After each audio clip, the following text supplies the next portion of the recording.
Edison Manuel Gibaja Vega, terapia intensiva en el área. Introducción.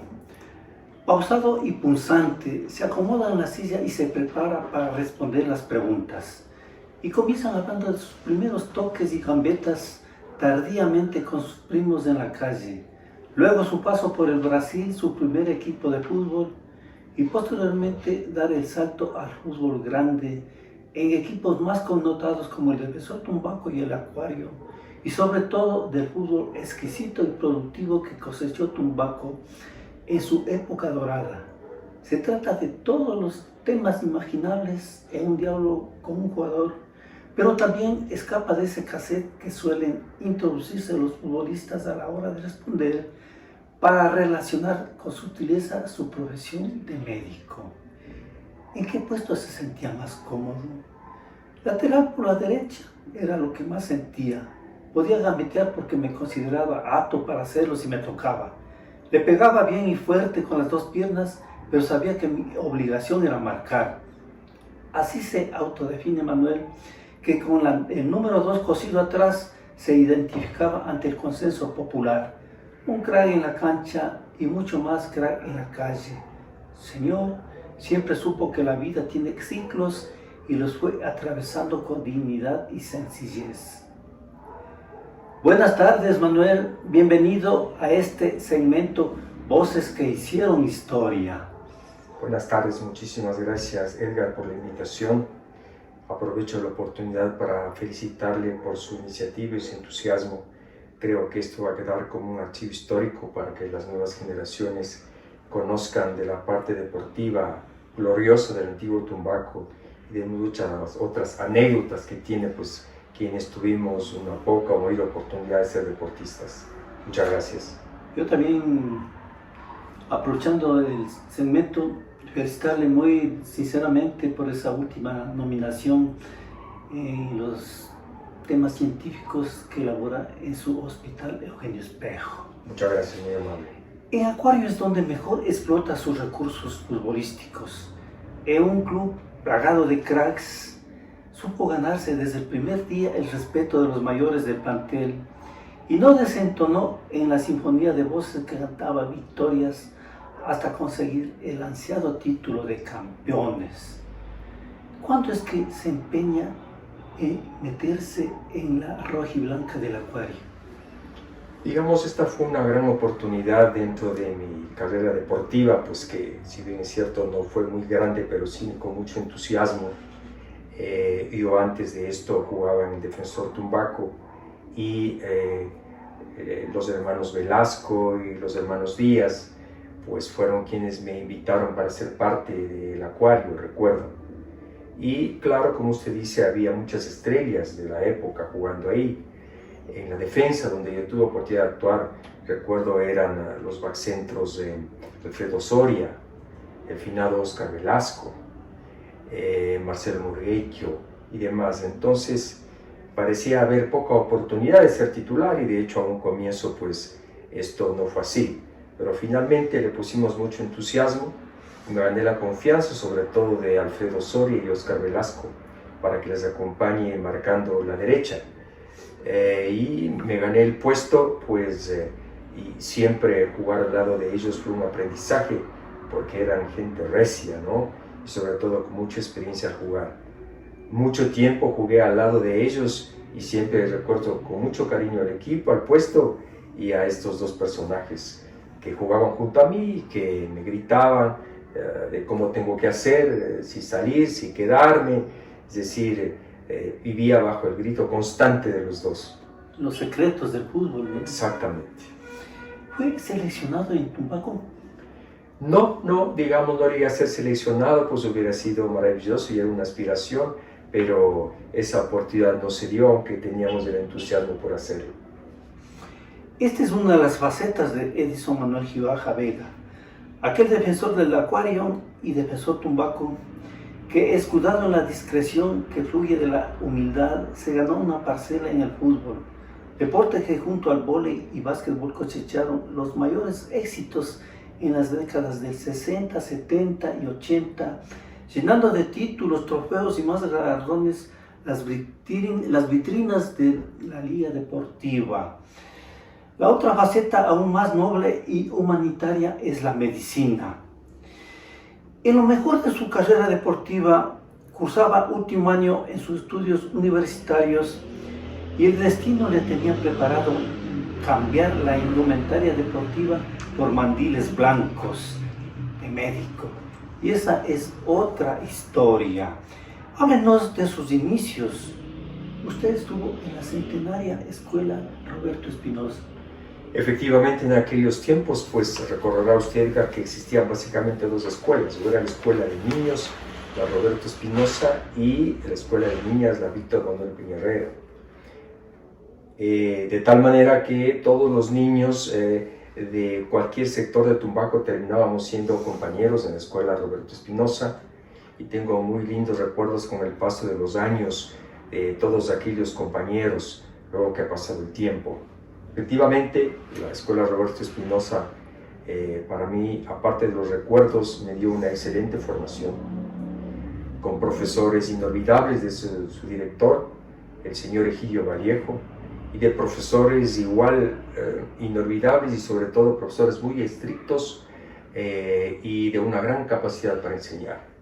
Claramente recuerdo a mi primera profesora, la señorita Fabiola Serrano, al señor Enríquez, al señor Olmedo Erazo, porque yo cursé hasta el 5º grado de la escuela en la Roberto Espinosa, y son gente de la que adquirimos una formación académica muy importante y además una rigidez por estrictos que eran, ¿no? Entonces han pasado muchos años, pero con mucho cariño recuerdo siempre a la escuela Roberto Espinosa. Claro, la Roberto Espinosa se aprecia de ser una de las mejores escuelas en la zona. Tenía un excelente cuadro docente. Sí. ¿No? Usted fue declarado el mejor estudiante de primero a sexto. Digamos, en el caso de la escuela Roberto Espinosa, de primero a quinto, siempre pues hicimos también todo lo posible por destacarnos en el estudio, ¿no? En eso mucho tenían que ver mis padres, que exigían siempre que uno estudie.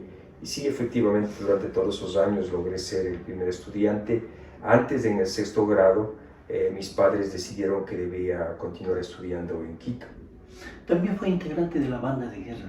Sí, durante siquiera un par de años estuve en la banda de guerra. Tengo también muchos recuerdos de esto. Recordará usted que en ese tiempo la banda de guerra era algo muy emocionante, muy tradicional, algo que se veía muy bien. Y siempre era como una aspiración ser parte de la banda de guerra. Y así fue. ¿Ya? ¿Qué juegos recuerda en la Roberto Espinosa?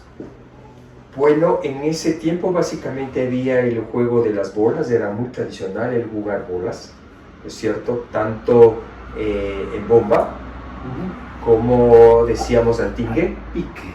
y a los piques. A los piques también, efectivamente, el juego de las bolas era algo que se hacía todo el tiempo, ¿no? También en esa época me acuerdo que todos pretendíamos jugar bien a los trompos, ¿se acuerda? Y se había inclusive juegos que tenía uno que sacar de una bomba con los trompos, no recuerdo, pero algo había que sacar y uno podía ganar. Claro, había gente, unos más hábiles que otros para el trompo. Digamos que yo era medianamente hábil para el trompo, pero se jugaba. ¿Qué compañeros tenía en la Roberto? Compañeros, a ver, de la Roberto Espinosa que me acuerdo, los Traves, Washington y Bolívar Traves, me acuerdo claramente, algunos de los hermanos Mencías, Edison Llanes, de los que más recuerdo en este momento. Ahí le defendían a usted. Yo recuerdo cuando entré al primer grado a los 5 años de edad, yo era el niño más pequeño de la escuela. Recordará usted que hacían a uno formarse en esa época por el tamaño. Y yo era el más pequeño de la escuela. Entonces, como era el más pequeño de la escuela, pues los más grandes, como era entonces y no sé ahora, pues a uno le empujaban, le ponían el pie, le hacían caer, le quitaban las cosas, ¿no? Y pues eso a mí me sucedía con mucha frecuencia porque era el más pequeño y además pues no era una persona que se sabía mucho defender. Pero recuerdo que mis compañeros mayores, como los Traves, como Minilo y demás, siempre procuraban que me traten de empujar lo menos posible. que menos se podía. Eran los llaneros solitarios. Sí, ayudaban. En verdad, usted, sexto grado, no termina en la Roberto. No. Se va a Quito. Sí. ¿Por qué se fue de la Roberto? En el sexto grado mi papá suponía o pensaba que para pasar al colegio tenía que habituarme a la ciudad de Quito para continuarlo. Y en nuestra época ir a Quito era como algo lejos, ¿no? Algo lejano, poco transporte, la carretera no es como era actual, era muy pequeña y en realidad el ambiente era muy diferente en nuestra época, la ciudad de Quito, a lo que éramos Tumbaco. Entonces mi papá decidió que para irme aclimatando, digamos así, vaya el sexto grado a la escuela y no sé por qué razón terminé siendo alumno del Colegio Franciscano San Andrés, que para la historia, recuerden ustedes que el Colegio Franciscano San Andrés es el antiguo colegio y escuela, más bien dicho, creada por Fray Jodoco Rique, los franciscanos. Es la primera escuela de artes y oficios y demás que se fundó en el Ecuador, en la calle Imbabura de los franciscanos. A ese colegio es al que fui. Y a la escuela por el motivo que le cuento, ¿no? Ahí, de que va a sexto grado, surge algo sensacional. Ahí había un alumno que se destacaba por su calidad académica y tenía el récord de primero a quinto ser el mejor estudiante. Llegó usted y le quitó ese invicto. ¿Qué pasó? Había el temor de mis papás de que no pueda yo rendir lo suficiente yendo de esa época de aquí de Tumbaco a un colegio en Quito y una escuela en Quito. Y ahora recuerdo que en las vacaciones me hicieron una preparación extra con el señor Erazo, medio Erazo, que vivía en Cumbayá, me recuerdo, frente a la línea del tren, su casa en Cumbayá. En vacaciones me hice una preparación extra para ir a la escuela. ¿Compañero de la hija de don Olmedo? No me acuerdo, a lo mejor sí, no recuerdo la verdad. Me acuerdo que tenía una hija. Creo que sí, creo que sí. Entonces había ese nerviosismo de que no me vaya bien en la escuela, pero creo que con los resultados vine bien preparado de la escuela, puesto que existía un alumno que había sido el mejor estudiante de primero a quinto. Y yo al llegar al sexto grado, pues resulté siendo el mejor estudiante de sexto grado y justamente por eso no pudo llegar a ser abanderado, porque la norma era que sea todos los años. O sea que yo tuve ese mérito y le quité a él esa posibilidad.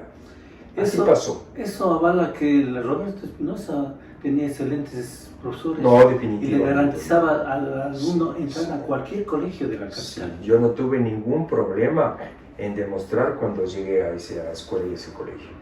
Entonces, en la secundaria de la escuela pasa directamente a San Andrés, o sea que se queda ahí mismo, ¿no es cierto? Exactamente, me quedo ahí porque era escuela y colegio y ahí termino yo pues mi bachillerato y seguí poniendo de mi parte todo lo necesario durante todos los años de la secundaria.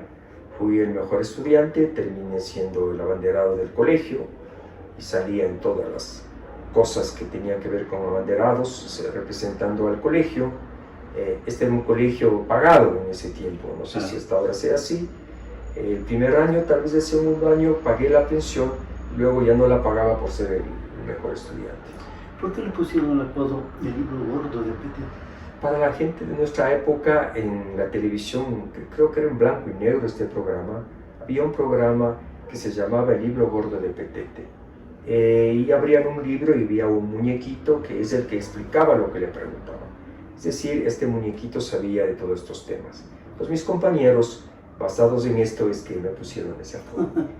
¿Qué les recuerdan apellidos como Freire, Mora y Navas? El Colegio San Andrés también era un colegio que se caracterizaba por excelentes profesores. El doctor Hugo Freire Román tenía una característica. Primero era uno de los profesores de química y biología más conocidos de Quito, autor de textos para la educación secundaria, y tenía la dualidad que era el entrenador más destacado en la historia del voleibol de 6. De hecho, con el Colegio San Andrés llegó a múltiples campeonatos en todas las categorías. Este era un profesor extremadamente estricto, pero al máximo, ¿no? Una cosa que en estos tiempos seguramente a lo mejor hasta no cuajaba. Luego tenía un profesor de historia igual, autor de los libros de enseñanza de historia del Ecuador, el licenciado Mario Navas Jiménez, también muy importante. Y para mí es muy trascendente, y los recuerdo, ya todos están muertos, al licenciado Juan de Mora, un profesor de literatura, digamos, con una sensibilidad muy especial. Él creía en el ciclo diversificado, que yo tenía las cualidades para ser un escritor. Y me impulsó a que yo estudie eso, me inscribió en talleres en la Casa de la Cultura al respecto, e incluso llegué a escribir pequeños poemas y algunos pequeños cuentos con la intención de que iba a ser un escritor. A esta gente les recuerdo mucho. Antes de ingresar del San Andrés, Manuel tenía dos inclinaciones a seguir en la universidad: artes y letras, que era la primera opción, y la medicina, que lo consideraba como segunda alternativa de estudio. Ahí influye y prevalece la opinión de su padre, aunque también quería que estudie economía, pero se decidió por la de medicina y de ahí directo a la Facultad de Medicina de la Universidad Central. Sí. ¿Es largo el proceso para llegar a ser médico? Sí, probablemente hasta la fecha la carrera más larga aquí en todo el mundo es la de medicina, ¿no? En cuanto a tiempo, en cuanto a dedicación. Cuando yo era estudiante, inclusive era más larga de lo que es hoy. Eran 6 años en la Facultad de Medicina, 1 año haciendo el llamado internado rotativo y 1 año de rural, antes de poder ejercer.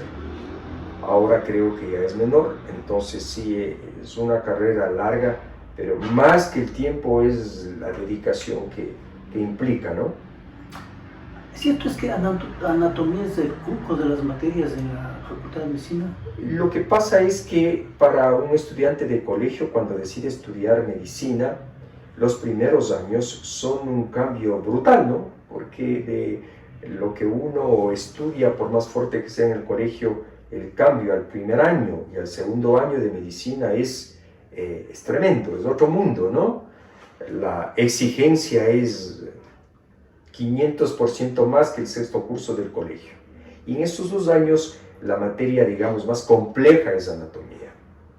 Pero claro, como uno estaba en esa transición, la anatomía, esta materia, se comía, entre comillas, utilizando esa palabra, a un montón de gente que estaba estudiando. Pues esa era la materia que cortaba gente en el primer y segundo año. No era necesariamente la más difícil, era una materia muy extensa, que exigía pues mucho estudio. Entonces, este era el primer filtro para quienes no iban a superar esos años. ¿Usted qué especialización tuvo en el San Andrés? ¿Químico biólogo? No, creo que todavía, no recuerdo bien, pero Porque creo que sí. ¿pensaba seguir economía No me acuerdo bien si había... sociales? No, creo que había sociales, químico biólogo y físico matemático. Así era. Claro. Sí. Debió haber sido químico biólogo. Claro. ¿Les recuerda nombres icónicos en la facultad como Veloz, Partán? Sí, la Facultad de Medicina también había profesores de esos antiguos con larga escuela, el doctor Veloz. El doctor Partán ya no lo alcancé a encontrar, ya se había retirado. Pero sí, por ejemplo, en anatomía el doctor Veloz, sí, es muy importante. Durante la carrera hay gentes que inclusive llegaron a ser icónicos en otros puestos, como el doctor Edgar Samaniego, que ahora recuerdo. El doctor Samaniego, profesor de farmacología, de una sabiduría impresionante, autor de un libro de farmacología conocido a nivel latinoamericano, pero asimismo de una estrictez que rayaba en infundir un temor terrible, ¿no? Luego fue él inclusive rector de la Universidad Central del Ecuador, está vivo y vigente su memoria y su intelecto hasta la fecha, aunque está retirado. Ya me dijo antes que los primeros años eran los filtros prácticamente para el estudiante. Sí. El que ya pasaba a tercer año ya debía preparar mandiles, ¿no es cierto? ¿O no? Los 2 primeros años prácticamente son materias donde uno pues ni siquiera, ni de lejos se acerca a un paciente, ¿no? La materia que sí era difícil y que es difícil incluso para el médico sigue siendo el pilar de entender a la enfermedad es la fisiología y la fisiopatología. Estas materias implican entender la alteración de la función del cuerpo y por qué de la enfermedad. Esas sí son materias difíciles que uno que sea médico hasta ahora las sigue estudiando. Regresa nuevamente a los libros de los años de estudiante a seguirlas estudiando. Luego, cuando pasa uno ya al tercero, cuarto año, ya empieza a ver materias donde ya examina o aprende a examinar pacientes, entonces ya se relaciona más con el paciente. En cuarto año empieza a ver materias que tienen que ver con las medicinas, entonces ya es un poco más médico. Y después del cuarto año, desde el cuarto año uno ya empieza a ir a los hospitales, ya empieza a usar un mandil y como que empieza a sentirse que es algo de médico. Así funciona esto. ¿A qué se refiere la semiología? Existen materias muy importantes en la carrera de medicina que le enseñan a uno primero las técnicas para examinar al paciente y luego a saber interpretar, lo cual es básico en toda la carrera y luego de la carrera, a saber interpretar los signos y los síntomas que tiene el enfermo. Y de esa manera establecer un diagnóstico. Entonces, estas materias son sumamente importantes durante toda la vida uno de médico, porque de la capacidad de uno realizar una buena historia de la enfermedad, interpretar esos síntomas, esos signos, uno decide qué exámenes de laboratorio le va a pedir y le puede decir al enfermo, creo que usted tiene tal cosa. Estas son nuestras materias de semiología, semiotecnia. En cuarto curso dice que ya comienzan a ir a los hospitales. ¿A cuál fue ustedes? Bueno, en los años primeros de cuarto, quinto año, uno en realidad va por diferentes hospitales, ¿no? Unos más que otros, pero dependiendo de la escuela, bueno, en mi tiempo solo había una sola escuela de medicina, pues iba por los diferentes hospitales dependiendo en dónde trabajaba mi profesor. Si trabajaba en la de Marín, en el Eugenio Espejo, o en algún otro que vi en ese tiempo, pues el hospital militar, iba hacia esos sitios. Entonces uno tenía la oportunidad, si bien es cierto en esos años, no directamente reunirse al paciente, pero sí ir acompañando a sus profesores, aprendiendo.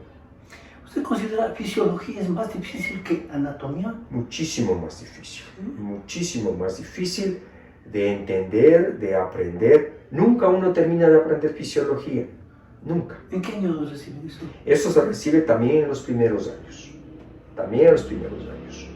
Pero luego se hace más importante porque siempre vuelve a estudiar. ¿Sí? ¿Sí? Siempre. Quinto año igual. Sigue habiendo materias donde se sigue yendo a los mismos hospitales. Sí. ¿Sí? Sí. Bueno, y esas materias un poquito ya más, digamos, acercándose a lo médico, porque uno va a la clase de cardiología, bueno, ya suena mejor, a la de neumología, a la de gastroenterología. Entonces uno ya se siente que ya va cerca la situación, ya va cerca. Sexto año igual, tiene la misma tónica, es Así decir, son materias diferentes, ya materias técnicas que se llaman y van a prácticas en los hospitales. Así es, ya uno va a la clase de cirugía general, de traumatología, como digo, ya va pues más metiéndose en el mundo propiamente. De acuerdo a la especialización que sigue. Digamos, todos recibimos lo mismo, sino que van avanzando los años y ya va tomando uno materias ya pues que están más fundamentadas, ¿no? Ya. Termina sexto y van al internado rotativo. Así es. ¿A dónde fue usted? Yo fui interno rotativo del Hospital Pablo Arturo Suárez. Esto dura un año y ahí sí pues propiamente es ya un pseudo médico, digamos así, porque ya examina al paciente, ya le hace cosas al paciente, acompañando a los médicos residentes y dando reportes a los médicos tratantes y jefes de servicio. Yo en el Pablo Arturo Suárez tengo dos relaciones con Tumbaco. La primera, que el tutor, porque los rotativos, que así se les llama, tienen un tutor. Y el tutor de ese tiempo era Ramiro Salazar, nuestro paisano, el doctor Ramiro Salazar. No sé si él se acuerde, yo claramente me acuerdo que él era mi tutor cuando yo era rotativo. Y ahora recuerdo que tuve un compañero rotativo de aquí de Tumbaco, Luis Vega Eras. Yeah. Él fue mi compañero durante todo el rotativo. Él no vive actualmente aquí en Tumbaco, pero Luis Vega fuimos compañeros durante todo el rotativo. Lo acabo de recordar, sí. Usted termina el rotativo y se gradúa de médico. Sí. ¿Ya? Y le asignan el año de la rural. ¿A dónde le asignaron? La metodología de ese tiempo era que había unas categorías para asignar los sitios a donde uno iba o le sorteaban. Los más cercanos, por ejemplo, correspondía a alguien que era padre y ya con hijos, pero aquellos que eran solteros y sin ninguna enfermedad que le impida movilizarse, les sorteaban las plazas más lejanas. Entonces yo salí sorteado a un pueblito que se llama el Cabo de San Francisco de Muisne. Entonces el Cabo de San Francisco de Muisne estaba, en ese tiempo se hacía casi 5 horas de Esmeraldas por la ranchera, y estaba a 1 hora antes de cruzar un brazo de mar al cantón Amuisne. Terminé en ese pueblito que estaba, o que está, junto a una inmensa playa, y que era muy rico en la pesca de langostas. Sí. ¿Sí? En el desayuno servían langostas. ¿Sabroso? Oh, sí. ¿Qué recuerda ese paso por San Francisco? Bueno, lo primero que recuerdo es que digamos, la capacidad de resolución que los subcentros de salud tenían era mínima. Pues realmente había que hacer maravillas para poder tratar a los pacientes. Cuando un paciente estaba grave, el traslado hacia la ciudad de Esmeraldas era terrible por una carretera de verano. Entonces, eso es lo primero. Luego, la gente, ¿no? La gente muy amable. Esta parte de Esmeraldas no es de gente negra, básicamente, a diferencia de la del norte. Es de gente más montubia, porque son frontera con Manabí. Entonces, gente del campo montubio, pocos negros, pero gente muy amable, gente muy servicial. Sí, lo recuerdo mucho. Además, gente que le gustaba también divertirse. Y recuerdo que por ser manabitas, el tipo de licor que consumían era de una potencia terrible, ¿no? Para tomar ese trago había que estar preparado. De todas maneras, fui con alguna preparación de tumbaco para ese tipo de tragos, ¿no? Para poderse tomar. Ya tomaba. ¿Dónde aprendí a tomar? Digamos, la época, al menos la época de cuando éramos jóvenes en Tumbaco, digamos, cualquier motivo era razón para tomar licor, ¿no? Una de las cosas destacables, depende del punto de vista que se vea, es saber hacer algún deporte y saber tomar. Entonces, algún entrenamiento fui a. ¿Usted también tuvo la esquina de los vagos? Sí, claro. Yo un tiempo viví en San Antonio, pero el menor tiempo viví en el centro. Y entonces pues era un sitio de esquinas donde la de los vagos y otras donde prácticamente era inevitable que uno tenga que tomarse unos tragos, ¿no? ¿Cuáles eran la jorga de amigos? A ver, en ese tiempo había un montón de gente, Edisonianes, los Andrade, los Mencías, los Vegas. Vaya viendo usted el grupito, ¿no? Buenos futbolistas y también buenos buen puñete, buenos tragos. Sí. Por eso digo que fui con alguna preparación. ¿Alguna anécdota o hecho curioso por San Francisco? Como le decía, este es un sitio extremadamente lejano en ese entonces, ahora ya no lo es, porque ahora existe la carretera Sua-Muisne, de tal manera que lo que en ese tiempo me tomaba 5 horas ir en una ranchera, ahora toma 1 hora, hora y cuarto. Y entonces el transporte de los enfermos era difícil. Le contaba a usted que al terminar el camino, esta ranchera llegaba a un brazo de mar para cruzar al frente al cantón Muisne. Y este pueblito, recuerdo claramente, se llama Buncha, hasta ahora existe, ahí uno toma la canoa para pasar al frente. Entonces yo iba a Muisne por alguna gestión administrativa del subcentro de salud, y al subirme a la canoa que pasaba, le estaban justamente llevando al hospital cantonal, un hospital pequeño de Muisne, a una señora que estaba en labor de parto. Me subo a la canoa y la cosa se precipita y me toca a recibir el parto en la canoa que yo accidentalmente me subí. Nunca olvidaré eso, no había ningún implemento, ni nadie que estaba conmigo conocía al respecto, Así es que le atendimos el parto hasta cruzar ya al cantón, ya estaba hecho el parto. O sea, yo siempre recordaré eso, pues, ¿no? Claro. Sí, mientras se movía en el brazo de mar, atendimos un parto. Se merecía que sea usted el padrino del momento. Si no, nunca me olvidaré porque era de mucha tensión además del momento. Oh, y que las canoas eran muy angostas, ¿ah? Estamos hablando, eran así angostas. Sentaba en... Sí, exacto, en fila. En fila. Qué terrible. Cumple el año de la rural y todo hacía suponer que su futuro estaba en el Eugenio Espejo, siguiendo los pasos de sus maestros, pero decide hacer una especialidad, la que siempre le gustó, la emergencia. Los casos más agudos, los casos más severos, que es el de cuidados intensivos en el mismo Eugenio Espejo.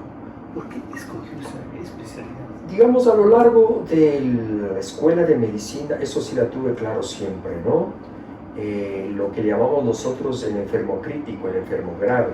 El enfermo crítico es aquel que tiene cualquier patología, pero que le ha llevado a un estado en el cual puede perder la vida. Por eso son pacientes en peligro de perder la vida, que necesitan diagnósticos violentos, tratamientos oportunos y rápidos. Eso sí la tenía clara.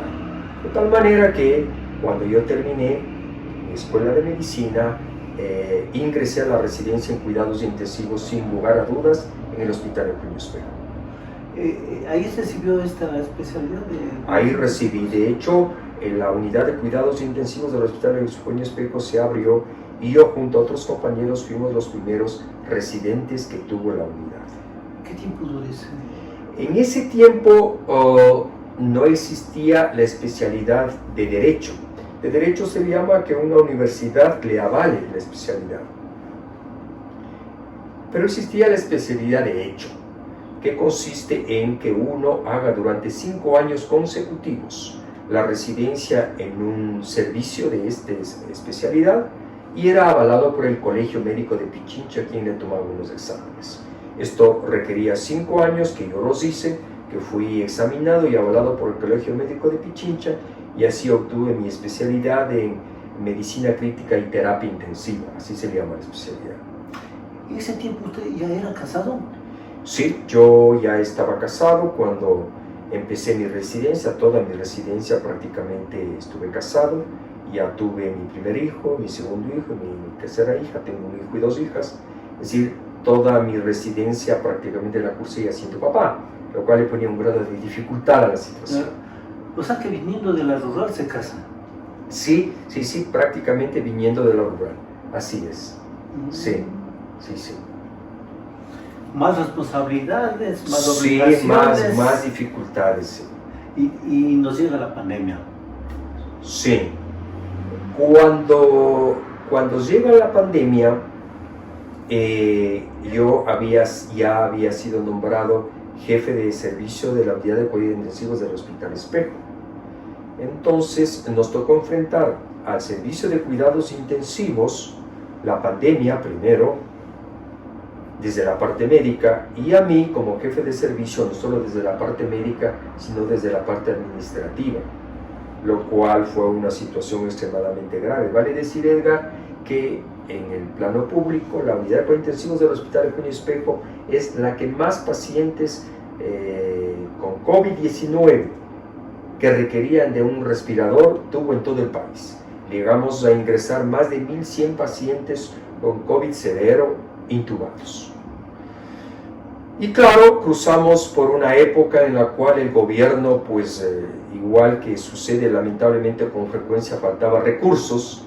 Entonces, además de la severidad de los pacientes, también empezó a faltar los recursos. Realmente fue una época muy compleja para la gente que tuvo que enfrentar la situación, y más en el Hospital Espejo. ¿Quiénes recuerdan conocidos que estuvieron en la unidad de cuidados intensivos? Digamos, en la unidad de cuidados intensivos en esa época ingresaron 3 tumbaqueños, ¿no? Uno, su hermano, que lamentablemente murió, Jaime Garzón. Él no sobrevivió. Recuerdo claramente que su caso se complicó con daños en muchos órganos del cuerpo, lo cual era una de las características del COVID-19 severo. que siendo que iniciaba el problema en el pulmón, pero iba dañando diferentes órganos del cuerpo y era finalmente la causa de muerte. Pero él pasó 10 días, creo, entubado y logró salir de ese estado. ¿Por qué empeoró? Las recaídas, digamos, del COVID-19 también eran frecuentes. Y las infecciones, las otras infecciones que le acompañaban al COVID, por gérmenes tan severos o más severos que el mismo COVID, que podían terminar con la vida de los pacientes, ¿no? Eso es una de las cosas que le pasó a su hermano. Había comentarios antojadísimos, incluso. Bueno, hubo muchos en todo el mundo, ¿no? Sí, hubo muchos. No sé si... Yo le había sugerido que el tratamiento inicial siga con el doctor Bayern Canelos. El neumólogo. Neumólogo. Sí, le conozco. Que estaba de moda pues, en ese tiempo en Quito. Pero yo no sé, él incluso le hizo la cita telemática, ¿no? Y le recetó. Yo no sé si acá quien le estaba tratando siguieron las indicaciones del doctor Canelos. Yo siempre dudé y digo, tal vez si le hacían caso al doctor Canelos hubiera sobrevivido. Esta enfermedad fue tan grave, aparte de lo grave que era la enfermedad, a un comienzo, en los primeros tiempos de la pandemia, no se tenía claro cuál era el mejor tratamiento. No estaba claro. Al menos de los graves, nosotros estábamos claros qué tenemos que hacer para salvarle la vida, pero no se sabía en el mundo cuál era el tratamiento que más funcionaba. Era un virus totalmente nuevo, y de tal manera que se estaban desarrollando algunas investigaciones para determinar cuál era el tratamiento más efectivo. Lamentablemente, dentro de estas investigaciones se dio algo desagradable de que empezaron a aparecer inclusive profesionales de la salud que recomendaban tratamientos que no tenían ningún aval científico y los ponderaban como si fueran efectivos, cuando no lo eran. Había pocos tratamientos a un comienzo que parecían ser efectivos y que eran lo que se les recomendaba, pero asimismo había un gran grupo de profesionales que optaban por este tipo de tratamientos que no estaban probados. Debo de decirlo, mucha gente creo que murió por esas equivocaciones. ¿Qué tratamientos empíricos? Digamos tratamientos médicos que no eran probados, inclusive desde tratamientos antiparasitarios que estaban indicados para animales, que se empezó a indicar a seres humanos, sin ninguna prueba científica, con suposiciones. ¿Y los que se salvaron supuestamente? Ahora, había sí cosas importantes en aquel entonces, y es que tenían que, los que se ponían graves, o sea, ¿cuál era el porcentaje? El 80% de los pacientes en realidad se podían curar haciendo poco, tomando analgésicos, descansando, tomando líquidos, descansando, el 80%. ¿Sí? Es decir, era como una gripe fuerte, pero había un 20% que se complicaba. El 20% que se complicaban era primero la gente de mayor edad, los más viejos, la gente que tenía enfermedades previas, sobre todo los diabéticos e hipertensos, y los obesos, los más gordos. Esos pacientes eran los que se complicaban más frecuentemente. Y cuando se complicaban rápidamente. Vale decir que usted esta mañana estaba con síntomas de COVID, aparentemente no importantes, y a la tarde le estaba faltando el aire y necesitando colocarse un respirador. Así de veloz era. Y si no se actuaba rápido, mucha de esa gente se moría. Entonces, mucha gente se murió también porque no acudió rápido al sitio adecuado, porque no fue recomendado rápido por el profesional que debió haberse dado cuenta que esto iba a ir mal, y lamentablemente porque llegó un punto donde las unidades de cuidados intensivos estaban llenas y no había espacio para recibirlos. También murieron por eso. Yo recuerdo ese domingo Y yo estuve conversando la última vez con Jaime, claro, a través del teléfono. Conversamos largo, más de media hora, y me dijo que estaba muy bien, estaba perfectamente bien, que estaba bien atendido, que tenía mucha hambre. Incluso hablamos de fútbol, me acuerdo justo ese domingo se moría este gran jugador argentino Leopoldo Luque, conversábamos sobre eso, como siempre hemos sido fanáticos del fútbol argentino, entonces lamentábamos la muerte de Luque. Estaba bien, y más luego conversé con Daniel, el papá de André, y también estaba contento. Ya le digo, pero no hay que asegurarse mucho, hay que confiarse. 12 de la noche el teléfono.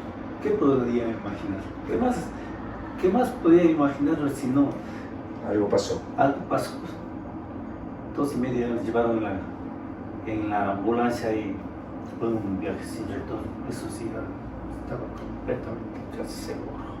Los dos compañeros, los dos tumbaqueños adicionalmente que estuvieron ahí en la unidad de cuidado intensivo fueron un primo mío. Claro, el Miguel Vega. Miguel Vega, hijo de mi tío Miguel Vega. Así es. Justamente. Este fue un caso terrible porque estuvo en respirador, intubado casi 2 meses. O sea, parecía que no sobrevivía, pero sobrevivió.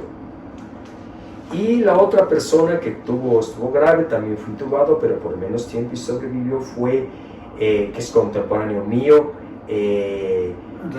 Andrade, bueno, Tela, que todos le conocíamos como el Tela, él también sobrevivió. Pero sí. Hay un hecho, no sé, anecdótico. Después, ¿con qué secuelas quedó Miguel? Lo que pasa es que el COVID grave, es decir, aquel que se intubó y que tuvo largo tiempo intubado, deja un daño pulmonar permanente. Uno sobrevive y deja un daño pulmonar. Pero pulmonar. Pulmonar. Que es diferente a lo que, no sé si le conté a usted. Algún rato yo estaba, me acuerdo con Teresa Vargas, estaba haciéndole la entrevista, el reportaje. Y ella me dice, no he hablado con Miguel Vega. No, le digo, que Miguel Vega le ha dicho que a la única persona que él vio, yo más seguro allá que acá, dice, fue a Leder Garzón, ¿no? Le digo, no, ese era mi hermano, porque eran compañeros de cooperativa, además de sus compadres, y entonces, no, fue a Leder Garzón. Hasta ahora yo no encuentro para preguntarle. Bueno, lo que pasa es que un paciente como ellos, que están en un respirador, están sometidos bajo sedación y analgesia especiales que se hacen cuidado intensivo, y claro, bajo efecto de estos medicamentos pueden ver e imaginarse muchas cosas, ¿no? Sí, ¿no? Sí, inclusive puede tomarles muchas semanas de publicarse cerebralmente si han sobrevivido. Eso sí, pero el daño permanente que algunos quedaron es pulmonar.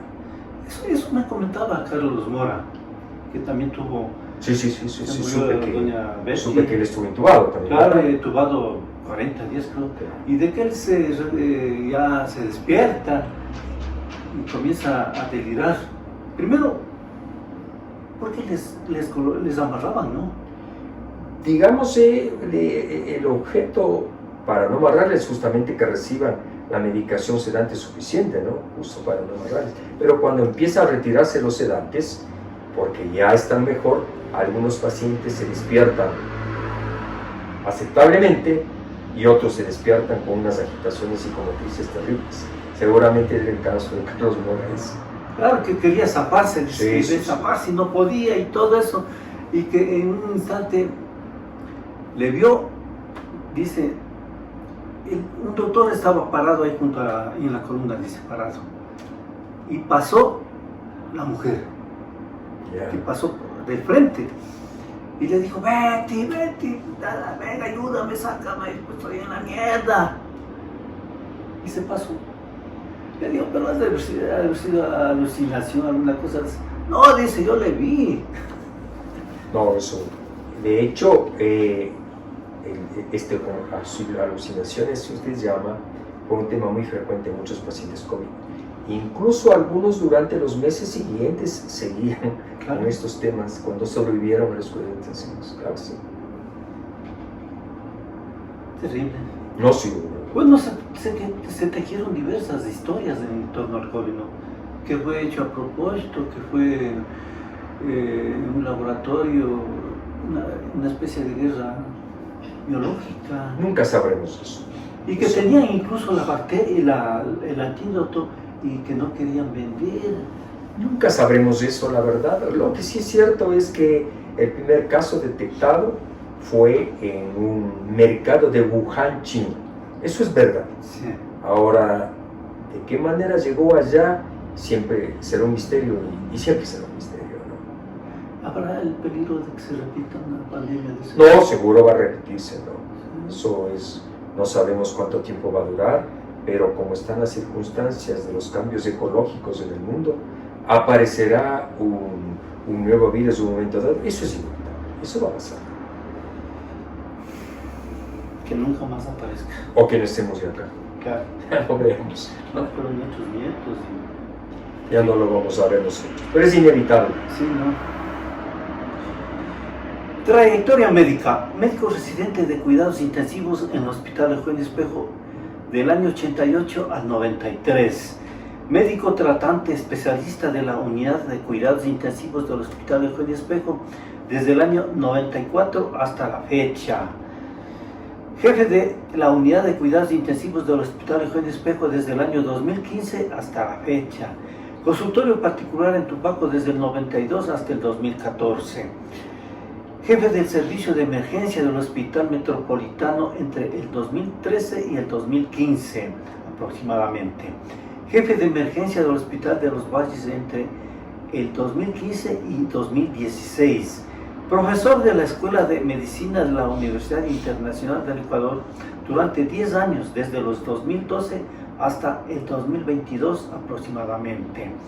Profesor de la Escuela de Medicina de la Universidad San Francisco de Quito desde el año 2022 hasta la fecha. Títulos académicos. Médico especialista en medicina crítica y cuidados intensivos. Médico investigador de la Universidad San Francisco de Quito. Jefe de la unidad de cuidados intensivos del Hospital Eugenio Espejo. Y el último, editor en jefe de Latin American Medical Gary Jordan. ¿Qué será eso? Dentro de los pacientes graves o críticamente enfermos, los pacientes con lesiones cerebrales graves son los más difíciles de tratar, y sobre todo los que, dependiendo de cómo va su enfermedad, llegan con alguna secuela que les va a quedar para toda la vida. Estoy hablando del paciente con trauma craneoencefálico severo que les lleva al coma, una hemorragia cerebral, un infarto cerebral. Entonces, estos son los pacientes neurocríticos que llamamos.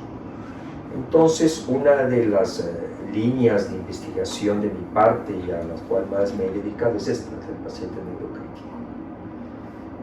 Incluso por este hecho, hace algunos años existe en Latinoamérica una asociación que se llama Latin American Brain Injury Consortium, que es Asociación de Terapia Neurointensiva en Latinoamérica. He llegado a ser presidente de esta asociación y desde hace un poco, cerca de 2 años, tiene su órgano de publicación científica, que es esta revista que es Latin American Neurocritical Care Journal. Entonces es una revista que lo que hace es recibir trabajos de investigación sobre este tipo de pacientes de investigadores de toda Latinoamérica. Hace poco he tenido el honor de ser nombrado el editor en jefe de la revista. Esto representa que las investigaciones que envían, sea yo primero quien las revise, vea si en realidad valen la pena, si reúnen los criterios de rigurosidad científica, luego las tengo que enviar a unos revisores, quienes las aceptan, las rechazan o piden cambios, y cuando ha pasado todo esto se produce el lanzamiento de un número. Estamos actualmente 3 números anuales, tal vez 4, lanzando y toda la comunidad científica del mundo la puede leer porque los artículos son en español o en inglés, en cualquiera de los dos idiomas. Entonces en eso estamos ahora. ¿Es el único en el país nombrado? Sí, ¿Sí? sí. ¿Quién nomina? Es decir, la asociación que está formada por gente de toda Latinoamérica, son quienes se reúnen en asamblea ordinaria y deciden quién va a ser el editor en jefe de la revista. En la última asamblea que se reunieron en la ciudad de Buenos Aires, decidieron que yo debería ocupar ese cargo. ¿Qué tiempo dura? ¿Este cargo? Sí. Este cargo dura el tiempo que ellos crean que estoy haciendo bien mi trabajo. ¿Cómo lo recibió esa nominación? Pues para mí ha sido satisfactorio, tomando en cuenta que en el contexto latinoamericano, pues los ecuatorianos tampoco es que somos tan fuertemente tomados en cuenta frente a los brasileños, los argentinos, los chilenos. Entonces siempre es bueno, ¿no? Lógicamente, es un orgullo. Que esto se hace. Y orgullo Sí. para los tumbaqueños. Sí, gracias. Se está haciendo una vez más, Manuel. Muchas gracias. ¿Qué otros logros académicos tiene?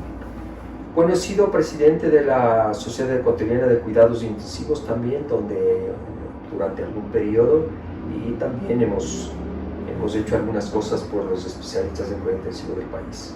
Así es. Es un rico historial médico. Actividades médicas. ¿Cuál cree que es el requisito más importante para ser médico? O sea, para ser médico creo yo que el requisito más importante es tener aquí sí la vocación, esto que le llaman la vocación, que le guste, que en realidad tenga el interés máximo, ¿no? En la medicina sí es lo más importante, y más actualmente, ojo, porque antes tradicionalmente se escogía la carrera de medicina porque además le representaba un rédito económico ser médico antes, ¿no? Ahora ya no. ¿Ya no? Ahora ya no. ¿Por qué? Porque la superpoblación de escuelas de medicina y de médicos es tal que los médicos especialistas, cuando egresan del país y de fuera del país, no es fácil encontrar trabajo. No es fácil encontrar trabajo. Pues ahora hay que tomar en cuenta que es una profesión donde se va a luchar fuerte por conseguir el ingreso diario. Y claro, lo otro es que debe tener uno, al menos en la escuela de medicina, una dedicación de tiempo al 100% para poder estudiar. O sea, diversiones, fiestas y tiempo libre, casi nada. Casi nada. ¿Cuál es su especialidad médica? El título de mi especialidad es Medicina Crítica y Terapia Intensiva, así se le llama mi especialidad. ¿Cuántos años de experiencia tiene en su campo? 30 años en esto mismo. ¿Y qué le motivó a elegir esta especialidad? Desde un comienzo, desde la escuela de medicina, siempre me llamó la atención esto de que un enfermo en riesgo de perder la vida, porque en realidad el cuidado intensivo es todo un equipo, ¿no? Aquí sí no se trata de una sola persona. Probablemente haya quien dirija siempre el equipo, pero aquí sí es donde el conjunto del equipo funciona. Si una parte del equipo lo hace mal, las cosas no van a ir mal. Y hay, Edgar, una cosa que solo esta especialidad la tiene. Cuando cualquier persona ingresa al unidad de cuidado intensivo a punto de morir, los familiares son informados de que el riesgo de morir es alto y el de sobrevivir existe pero es poco. Primero uno trata con familiares que están atravesando una crisis terrible, un papá, una mamá, un hijo, frente a esta situación. Y cuando el equipo logra, con la ayuda del enfermo también, porque el enfermo tiene que ver mucho, que salga vivo de la unidad de cuidado intensivo, la satisfacción es enorme. ¿Cuáles son las enfermedades más comunes que trata? En nuestra unidad lo que más vemos son los pacientes con infecciones graves, lo que en medicina se llama los pacientes sépticos. Los pacientes de infecciones de cualquier parte del cuerpo que se agravan y hace que el paciente se ponga grave.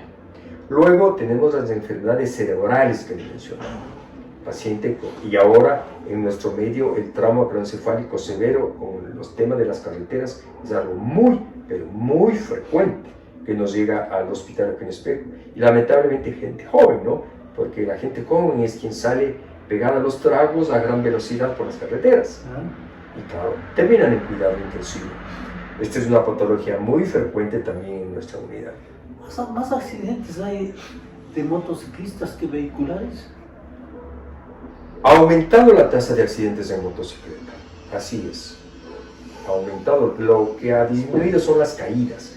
Antes teníamos enfermos con trauma de cráneo por caídas.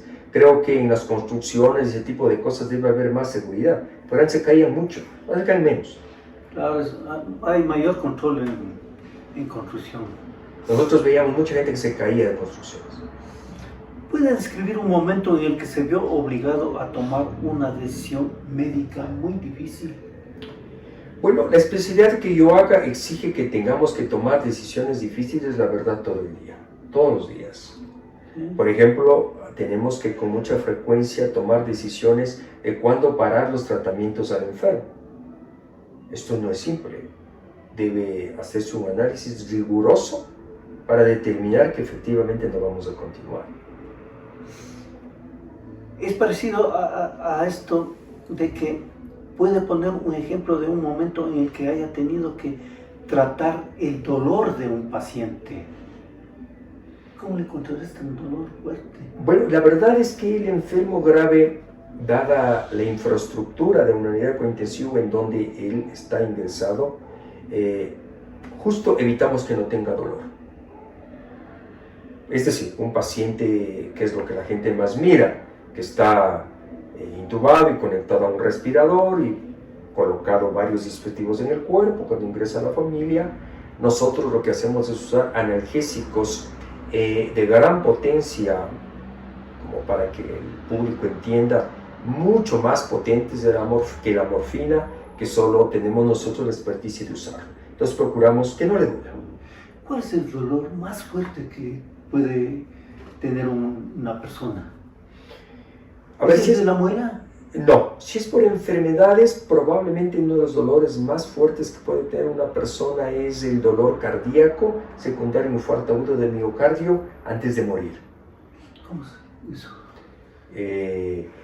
Es un dolor torácico tan importante, ¿no es cierto? Porque el corazón deja de recibir circulación, que por eso es que el paciente cae desplomado al suelo y algunos sobreviven y otros no, sin infarto severo, ¿no? De hecho, cuando estos pacientes sobreviven y llegan a las emergencias, el dolor que tienen en su pecho es indescriptible, además acompañado de dificultad para respirar. Es un caso terrible.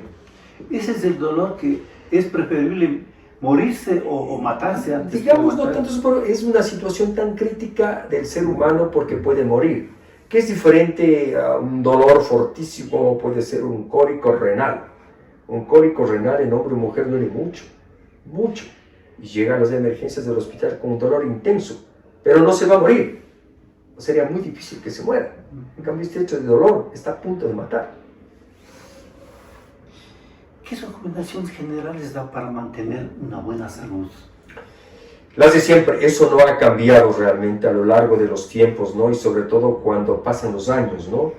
Y en los tiempos actuales mucho más, porque a los 40 años ya vemos nosotros pacientes con problemas cerebrales, como infarto, hemorragia cerebral o infartos agudos de miocardio. Antes esto era frecuente en edades más avanzadas, pero el cambio de vida ha hecho que ahora se vea en gente mucho más joven. Por tanto, desde mucho más temprano es importante el ejercicio. Realmente el ejercicio es muy importante. El cuidar la alimentación cada vez va siendo mucho más importante. Y la prevención, es decir, y hacerse los exámenes preventivos, no esperar que estar enfermos, ¿no? Esto de que el estrés genera muchas enfermedades es verdad, pero vivimos un mundo tan difícil que la gente joven y nosotros los menos jóvenes, a veces es muy complejo evitar el estrés, ¿no? Pero estas otras tres cosas le defienden. Pero si usted tiene un señor de 45 años que está gordito, que no se ha hecho exámenes para ver cómo están los triglicéridos, por ejemplo, que además fuma y que además anda teniendo iras con todo el que pasa por delante, ese señor le va a pasar. Así es como maneja el estrés y el agotamiento de su profesión. Digamos, nuestra profesión es estresante, pero como toda la vida, con el paso de los años aprende a manejar el estrés uno, ¿no? Aprende a manejar, si no sería terrible. ¿Qué avances recientes en su campo consideran más importantes? La terapia intensiva, como para resumirle, es que se trata que de todos los órganos que fallan, soportarlos mientras la enfermedad que les llevó a la unidad de cuidado intensivo se cura. Es decir, una infraestructura suficiente para que, si usted no puede respirar, exista un respirador que haga el papel que hacían sus pulmones. En ese sentido, los respiradores que existen actualmente son muy sofisticados. Y cuando yo empecé mi especialidad, ahora son muy sofisticados. Soporte para mantener su cerebro en buenas condiciones, igual se han hecho muchos avances. Soportes para mantener su función renal cuando se anula, cosa igual. En cuidado intensivo ha habido avances muy importantes para aguantar vivos sus órganos, pensando que usted va a lograr vencer la enfermedad. Y esto, la especialidad que más avances tiene con el tiempo es la nuestra. ¿Cómo se mantiene actualizado con las últimas investigaciones y tratamientos? Bueno, primero, por ser jefe de un servicio es mi obligación estar al tanto de esto, porque yo diariamente paso visita o la ronda de los pacientes con el grupo médico discutiendo los casos, y si no estoy al tanto, pues no se me vería bien, porque estoy liderando las decisiones. Y eso como primera cosa. Y segundo, al ser yo un profesor, pues necesariamente tengo que prepararme. Y ahora mucho más con el nuevo nombramiento, ¿no? Y ahora tengo que un poco más. Claro. ¿Qué papel juega la tecnología en su práctica médica? En mi especialidad, totalmente. Las unidades de cuidado intensivo usan mucha tecnología muy costosa. Por eso es que las hospitalizaciones privadas en cuidado intensivo son de muy alto costo, ¿no? Y a nivel público son gratis. ¿Qué consejos daría a alguien que está considerando estudiar medicina? Que razone bien, que en realidad él sienta que esa es su vocación. Si esa es su vocación, que lo intente. En caso contrario, se quede en el camino. Es fácil quedarse en el camino en esta especialidad. ¿Cuál es su libro favorito? Bueno, como un libro favorito, no, yo aparte de medicina siempre leo algunas otras cosas, ¿no? Cuando era muy joven, que leía mucho, porque como digo, yo quería ser escritor, siempre me impresionó un libro que es escrito por el famoso escritor alemán de la época del romanticismo, que es Goethe. Creo que se pronuncia así, se escribe de otra manera, que es Las cuitas del joven Werther de Goethe. Es decir, yo siempre, actualmente, a raíz de la muerte de Mario Vargas Llosa, estoy leyendo de nuevo los libros de Vargas Llosa. Sí, estoy leyendo de nuevo. Perros. Sí, estoy de nuevo leyendo Pantaleón y las visitadoras. Muy divertido libro. Sí, yo también tengo algunos de Vargas Llosa. En 3 palabras, ¿cómo se describe a sí mismo? ¿Cómo me describo a sí mismo? Creo que soy una persona que le interesa mucho la familia, soy muy familiar, soy abuelo. O sea, creo que tener un núcleo familiar fuerte creo que es muy importante. Creo que sigo siendo temperamental, aunque trato de ser lo menos posible. ¿Es temperamental? Sí, cuando las cosas no salen bien, cambio de genio. ¿Cómo explota? A veces mal, pero trato cada vez de lo menos posible, ¿no? Lo menos posible. La excepción, claro, cuando es de núcleo familiar, como con mis nietos, que pueden hacer todo lo mal que sea posible que no explota. Ahí no pasa nada, ¿no? Se les aguanta todo. Y creo que otra de las cosas es que cuando me meto en algo, si soy muy empecinado en hacer algo, tengo que hacer. Lo tengo que terminar. En forma complementaria, ¿esas son sus mejores virtudes? Creo que sí. ¿Cuál es su deporte favorito? El fútbol, y actualmente en segundo lugar estoy muy dedicado al ciclismo, a mirar ciclismo. ¿Está practicando ese deporte? No, pero o sea, no me pierdo de nada del ciclismo, y hace mucho de ciclismo que no sabía, a raíz de Richard Carapaz. Soy un fanático de Richard, es uno de los mejores que ha dado el país, creo. Sí. No está tan bien reconocido como debe ser. Sí, muy bueno. ¿Y qué es lo primero que hace al despertarse en la mañana? Yo me despierto a las 4:30 de la mañana y hago ejercicio más o menos unos 30 minutos todos los días. Sí. Sí, sin fallar. Más o menos 30 minutos. Me despierto a las 4:30 porque si no, no podría ser. Porque tengo que llegar al hospital a las 7. ¿Y qué horas se acuesta? No tengo horario, pero me acuesto tarde yo. Me acuesto siempre tarde. Nunca antes de las 12 de la noche. ¿Qué tiempo es normal de dormir? Yo 5 horas, tal vez 6. ¿Sí? No, no es normal. Debería dormir más, ¿no? ¿Lo mínimo cuánto es? Digamos, a mi edad debería dormir siquiera unas 7 por lo menos. No se puede. Ya no se puede. Sí, ni el fin de semana igual me despierto temprano cuando llego a dormir. Claro, ya se acostumbra el cuerpo. Sí. Yo igual. 4 de la mañana ya estoy arriba. Sí. ¿Qué prefiere, el día o la noche? Yo el día. ¿Y qué le gusta hacer en su tiempo libre? Estar con mi familia y leer. Y ver, y a mí me gustan mucho las películas. Ajá. Yo veo muchas películas, siempre me ha gustado. Cuando tengo mucho tiempo me puedo ver 3 películas de corrido. Sí. Sí, Cada película una hora y media más o menos. Sí, sí, sí. Si pudiera pedir 3 deseos, ¿cuáles serían?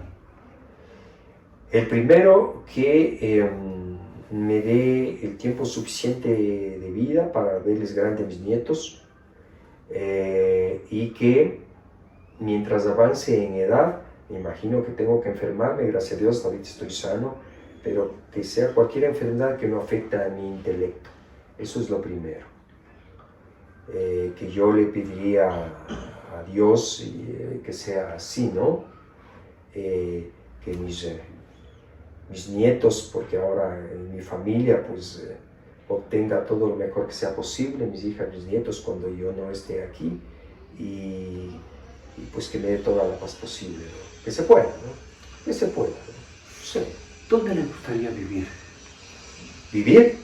Yo siempre en Tumaco, nunca vivir en otro lado. No lo cambiaría. No, para nada. No, yo podría vivir en otro lado, hasta salir a vivir fuera del país, o con cuestiones de trabajo. No. ¿Qué libro está leyendo actualmente? Ahorita estoy leyendo Pantaleón y las Visitadoras de Nueva ¿Vargas de Llosa? Vargas Llosa, sí. ¿Cuál es la trama? La trama es que esto es una cosa muy interesante, hicieron una película, ¿no? Se trata de los soldados que estaban en el Amazonas, en el sector este que es frontera con nosotros, que es muy famoso. Pero bueno, el tema es que como estaban en ese tiempo tan lejos de sus hogares, los soldados en la selva amazónica, y claro, no tenían, y claro, los deseos sexuales ya se les acumulaba y eran irreprimibles, para ellos empezaron a violar a personas, a chicas y mujeres del sector. Entonces, esto se volvió ya un problema que llegó a trascender a nivel nacional. Entonces, no sabían cómo hacer, y a un militar que definieron que era impoluto, que no tenía ningún error, Pantaleón, entonces le nombraron primero que visite prostíbulos y contrató a gente, a las visitadoras, que iba de cada uno por el río Amazonas de cuartel en cuartel, satisfaciendo los deseos sexuales de los soldados para que no sigan atacando sexualmente a la población. Esa es en sí la trama. La ciudad de los perros, al coronel no hay quien lo escriba. La ciudad de los perros leí en el colegio, me acuerdo yo. Sí. No ha perdido Sí. vigencia. ¿Cuál es el día más feliz de su vida? El día más feliz. Bueno, he tenido varios días felices de mi vida. ¿O cuál fue el más feliz de su vida? Varios días felices de mi vida. La graduación, el nacimiento las de graduaciones, el nacimiento de mis hijos, el matrimonio. Varios días felices, ¿no? de mi vida he tenido, sí. La primera operación.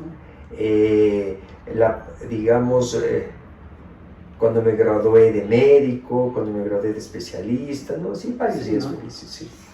Un campeonato, una vuelta olímpica. Jugar fútbol también fue... Jugar fútbol me hacía muy feliz a mí. O sea, que no era un consumador deportista, pero nos hacía, pues ustedes han estado por sí. eso, nos hacía muy feliz. Eso de ir al estadio, eso de el post-estadio, eso de Camerino. conversar, el camerino, el de tomar las cervezas en las gradas, los amigos. Se añora ese tiempo. Sí, los amigos, sí, las Como conversaciones. decían antes, la esquina de los vagos, donde Sí, nos sí. reuníamos. Añoro también al Tumbaco de antes, ¿no? Ahora me da la impresión que no conozco a nadie en Tumbaco. Así es. Salgo a la calle y no conozco No, a nadie. no aparece nadie. Tal vez así que ya no salgo, porque no conozco a nadie. Sí, igual, realmente esas calles, la Juan Montalvo, es una Ipiales tumbaqueña y no se conoce a O nadie. sea, es nada que ver con el Tumbaco que viví cuando era niño joven. Claro. ¿En qué tiempo de la historia le hubiera gustado vivir? No lo sé, sí. Digamos que en este mismo, pensándolo mismo. bien, sí. Está bien. Si pudiera conocer un personaje histórico, ¿cuál sería? Un personaje histórico, ¿cuál sería? Bueno, lo conocí, ¿no? Alguien que admiraba mucho. Yo conocí a Gabriel García Márquez. ¿Sí? Sí. Le di la mano Ah, ¿dónde? en Cartagena de Indias. ¿Cómo fue eso? Yo asistí hace 20 años, puede ser. ¿Sí? Puede ser 20 años, o un poco más. A un evento médico en Cartagena de Indias. Y dentro de las actividades sociales que habían hecho los organizadores colombianos, era un congreso panamericano, es decir, de España y América. Dentro de las actividades sociales que habían hecho esto, los organizadores le habían invitado a que asista a esta reunión solo de médicos para firmar libros a Gabriel García Márquez. Y entonces había una cola. Yo no tenía un libro de Gabriel García Márquez para hacerle firmar.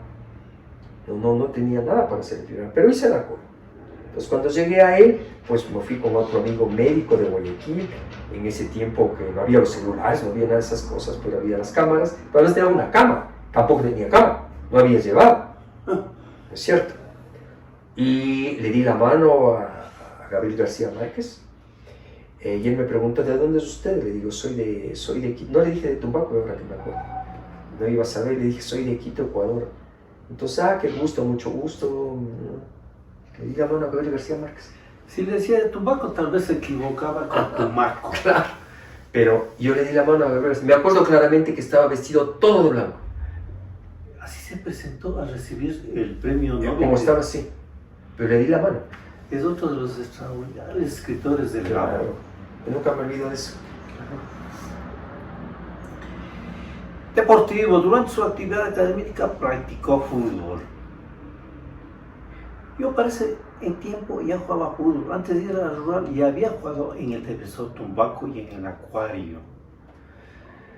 Yo le sugiero acabar la parte económica y le pregunto, ¿venía acá cada mes? Usted me dice, sí, cada 3 semanas venía una vez. Y jugaba en ese tiempo en la Facultad de Medicina.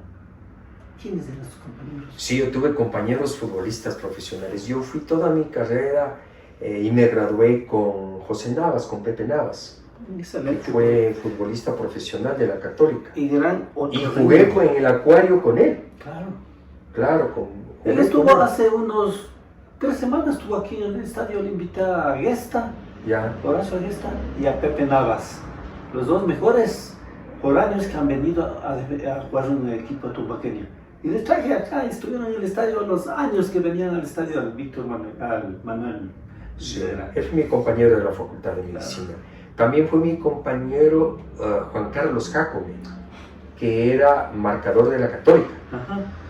Sí, y fue un tiempo, no toda la carrera, compañero de Luis Corrales, que jugó en el Quito y en la Liga.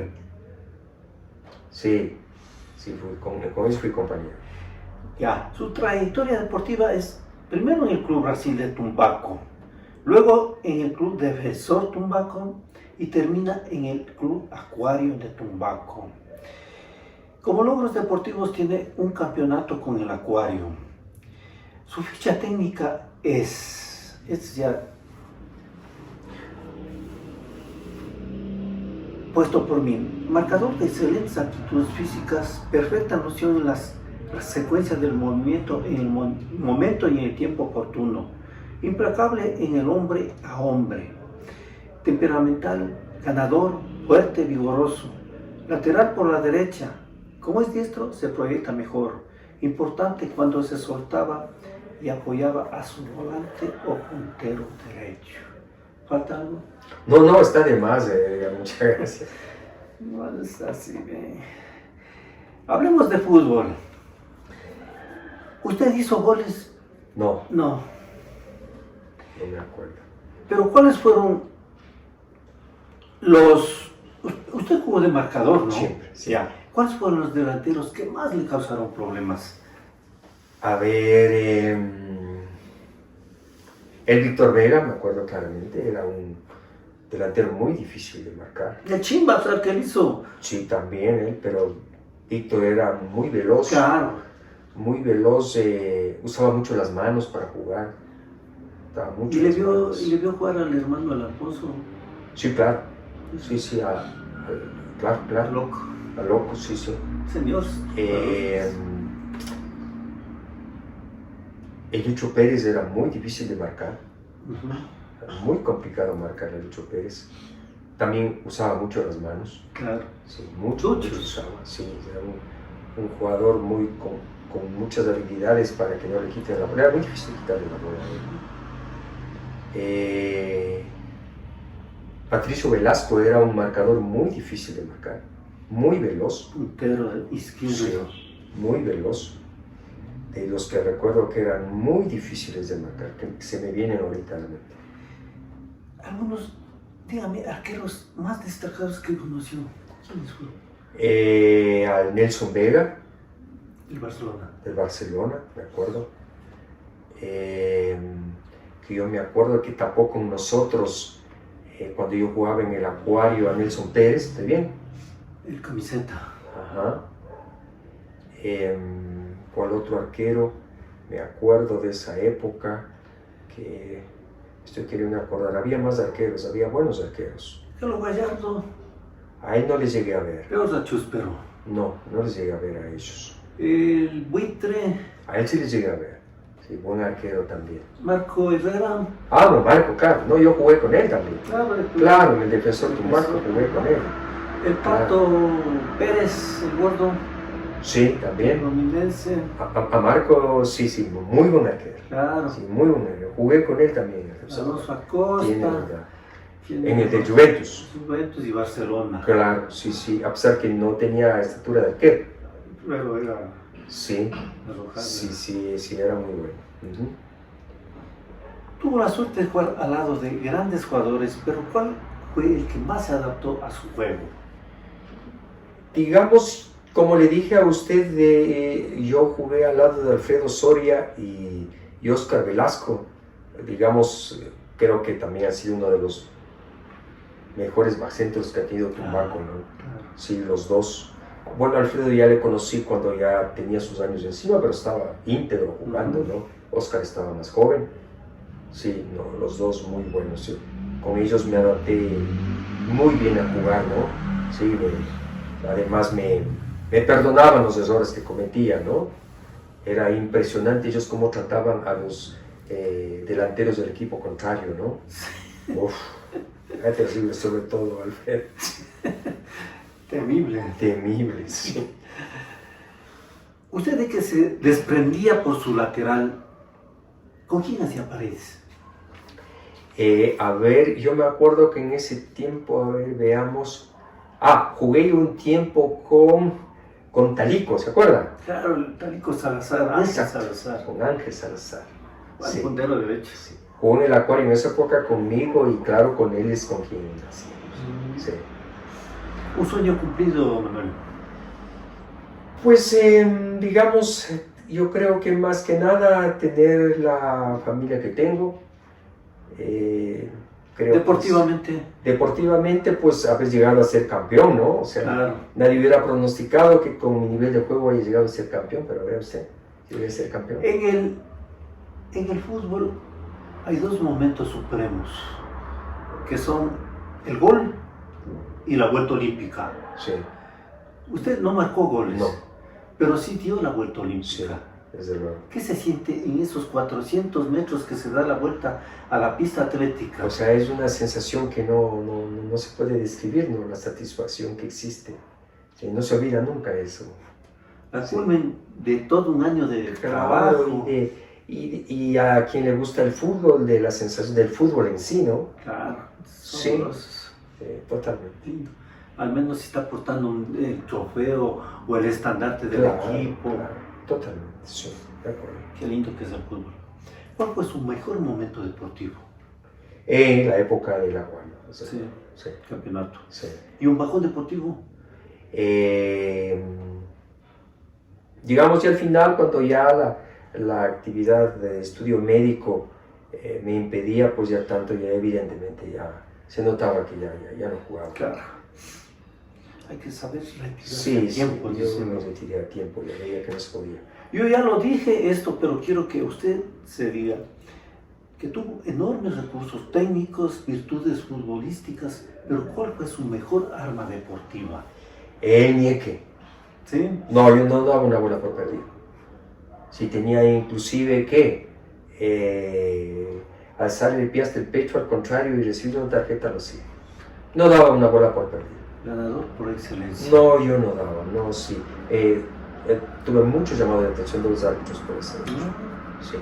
Estaba al borde de la expulsión muchas veces. Por eso.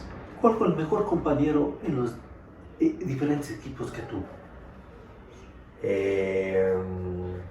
Porque jugué con él también muchos tiempos y porque pues es una gloria del deporte en Tumbaco, Edison Llanes Minilo. Sí, muy bueno. Sí. Uno de los últimos mariscales que dio Tumbaco, porque Sí. mariscales ha tenido bastante, Ángel Vega, Alfredo Soria, el mismo Pucho Vega, y el Minilo fue el último de los mariscales. Él le agradece mucho al Ángel que le enseñó. Gran jugador. Gran jugador. O sea, ¿A cuál jugador admiró aquí en Tumbaco? a Edison Llanes. A nivel nacional. A Polo Carrera. Le vi jugar. Claro. ¿Y a nivel mundial quién? Chuta, ahora en la fecha en que usted me pregunta, a Moisés Casero. Claro. Más que a Pacho yo. ¿Cuánto que ha avanzado, no? Qué jugador, man, qué jugador. A nivel mundial le consideran muy. Claro. Sí. De hecho está considerado como un jugador de nivel mundial. Así es.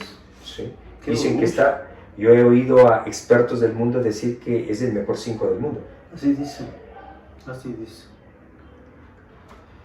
¿Cuáles son los mejores jugadores que ha parido Tumbaco? Deme 5. A ver, Alfredo Soria, Edison Llanes, Luis Pérez,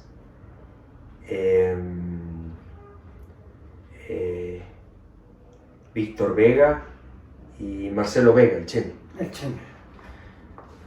Anda por Estados Unidos el Cheme. ¿Así? No sé si No, se va a con quedar, él pero mucho tiempo. ya 2 veces que le mando mensajes, sigue allá. Muy hábil para jugar. Está muy hábil. Infalible en los penales. Muy hábil. Ya. ¿Cuál fue el clásico del fútbol tubaqueño de todos los tiempos? Chuta, ¿cuál será? Pues había clásicos. Barcelona-Juventus, Barcelona-Defensor Tumbaco, Acuario Defensor Tumbaco. Acuario, pero yo diría que los principales eran Barcelona-Juventus, Barcelona-Defensor Tumbaco, creo yo. ¿Usted jugó en algunos equipos? ¿A cuál le recuerda más? Porque fueron mis inicios y porque estuvo mucho tiempo al Defensor Tumbaco. ¿Qué recuerdos tiene del Defensor? Digamos, yo empecé tarde a jugar fútbol. Básicamente empecé a jugar y inclinarme eso por la influencia de mis primos Gibaja, Ernesto Gibaja Y Eduardo Gibaja, que además eran mis vecinos. Claro. Entonces, con la influencia de ellos que jugaban, pues, ¿no? Así es. Ernesto jugaba duro al fútbol. Mejor de los de estos, ¿no? Jugaba durísimo, ¿no? Durísimo. Volante de... Sí, entonces, claro, con ellos empecé a tomarle cariño al asunto y a la final ellos me dieron una oportunidad y éramos familia y éramos amigos y sí. ¿Cuáles fueron los mejores equipos del fútbol tumbaqueño? Barcelona y Juventus. Otros dos más. Acuario ¿Cuál? y Defensor Tumbaco. Defensor. Además de eso, Defensor fue el primer campeón de campeones de Tumbaco. Así ya me había olvidado, El claro. primero. Claro. El primero que consiguió Sí, sí, el sí, me campeonato acuerdo. A ver, se dice. a nivel parroquial. Claro, claro. Después fue Barcelona, después fue el Tolima también. Y ahí para de contar. ¿Hincha de qué equipo local era? De la liga. ¿De aquí? ¿De aquí de Tumbaco? Ajá. De aquí de Tumbaco, del Defensor Tumbaco, porque con eso Ya. empecé. Y de la Liga De la Liga. Nacional. Y a Sí. nivel mundial. Chuta, ahora soy del Chelsea. De hecho, Claro, hasta que esté ahí Moisés Caicedo. un partido de fútbol que siempre me recuerdo. Ya me dijo, ¿es el que le paró a Chímbalo? ¿O no? No, era con el Luis Pérez, con el Lucho. ¿Cómo era ese? Un partido que siempre recuerdo yo, Acuario, Defensor Tumbaco. Ya. Sí, y que quien hacía de director técnico en ese entonces, si mal no recuerdo, era Marcelo Murgueto, que ya dejó de jugar por alguna lesión que tenía. ¿Usted jugaba en el Acuario? Claro, pues Ya. estaba en el Acuario. Y estábamos en primera y eran encontrados los partidos Acuario Defensor Tumbaco. Ya. Y estaba activo Luis Pérez, Lucho Pérez. ¿Y usted ya salió del Ya, Defensor? claro, jugando para Acuario. Era una revancha. Claro, y entonces Marcelo Murguecho me dice que le siga a donde vaya a Luis Pérez. A donde vaya le siga. Y claro, le empecé a seguir, pues entonces estuvo muy complicado, ¿no? Porque a un comienzo no hubo mayores problemas, pero cuando él ya notó que le estaba siguiendo, entonces ya empezó a jugar como él suele jugar, ¿no? Ajá. Entonces empezó a meter las manos, empezó, a pesar que somos medios parientes, empezó a boquillarme como es él y demás. Entonces ya se puso la cosa difícil. Hasta que también entré amor propio, pues no.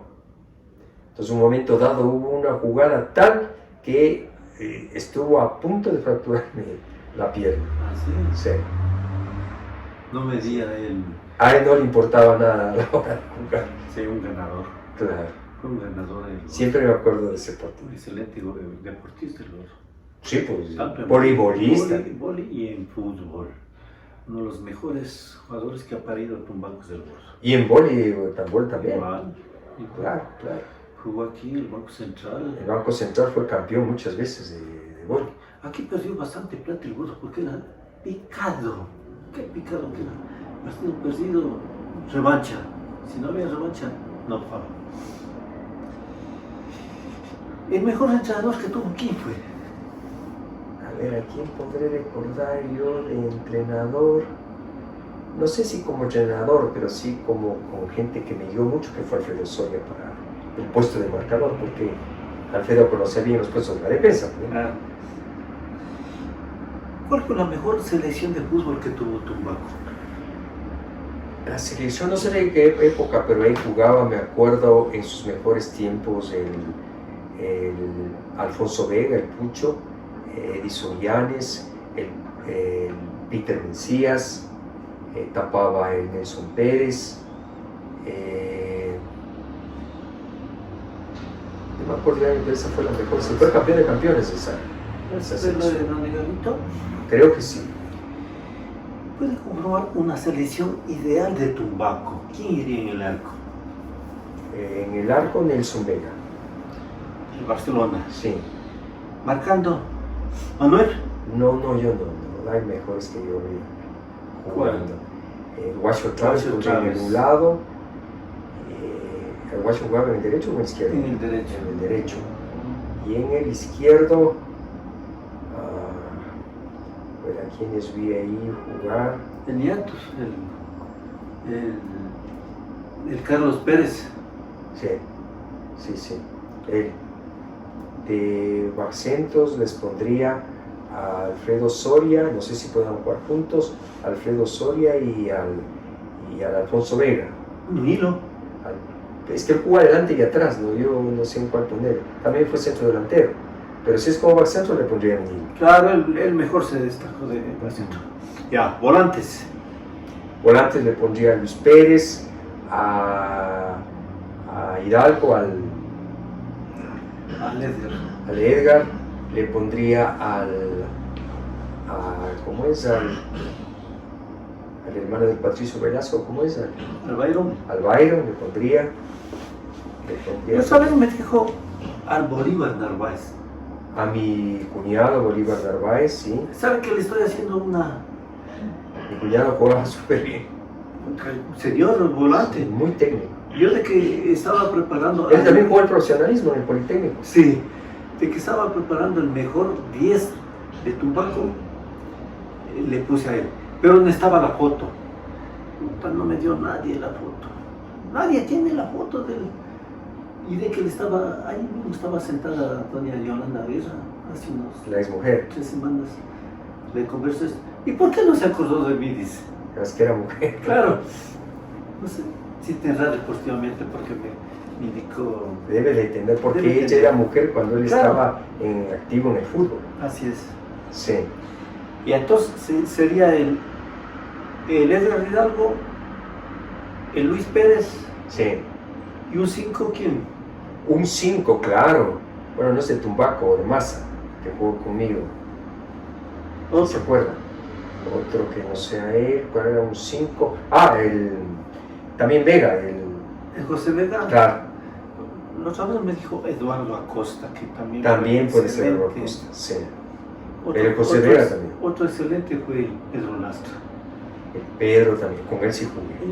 Yo incluso mejor le considero a Pedro porque él tenía tiro. Era Claro, megatónico el tiro que claro, tenía. claro, Sino que era un poco pecho frío nomás. claro. Ahora el José Vega también disparaba. Claro, y también buen 5. Sí. Adelante, ¿quiénes? Adelante el el Víctor Vega, Víctor Vega. el Patricio Velasco Ya, y el Talico. ya, muy bien. A nivel nacional, al escoger, ¿quién en el arco? A ver, en el arco, ¿a quién le ponemos? No de los nuevos, sino de los anteriores, al Bacán Delgado. Bacán Delgado. ¿Defensas? Defensas yo le pondría déjeme pensar, pues que hay tantos como para Claro, y escoger. ahora ya cambió la gente, pues. Claro, claro. O sea, los históricos ya quedaron. De ley hay que ponerle de centro a Pacho, ¿no? Claro, a Pacho. No hay como quitarse. Quiero hincapié. Hay que, Pacho hincapié, hay que ponerle necesariamente. Pacientes. Eh, Antes y- eran los Lecaro, Macías, Claro, Zambranos. claro, Ecuador Figueroa y todos claro, esos me pero acuerdo, ahora con claro. esto es a nivel internacional. Igual hay que ponerle como es a Estupiñán del marcador. De marcador O sea, hay izquierdo. que ponerle Y en la ahí. otra, Y en la otra, ¿a quién le ponemos? Igual a alguien que está afuera. yo no le cambio, ¿sabe a quién? Al Ulises de la Cruz. ¿Sabe por qué? Pues, Porque además de buen jugador, fue un tipo que se autopreparó académicamente. Sí, sí, claro, claro. Un tipo que El hijo también está bien, ¿no? No le he visto jugar mucho, pero me dicen que juega. El hijo Ajá, en la liga mismo creo. en la liga. Sí. Pero el negrito Ulises, No le he visto mis jugar. respetos por la cuestión de preparación, de autopreparación. Claro.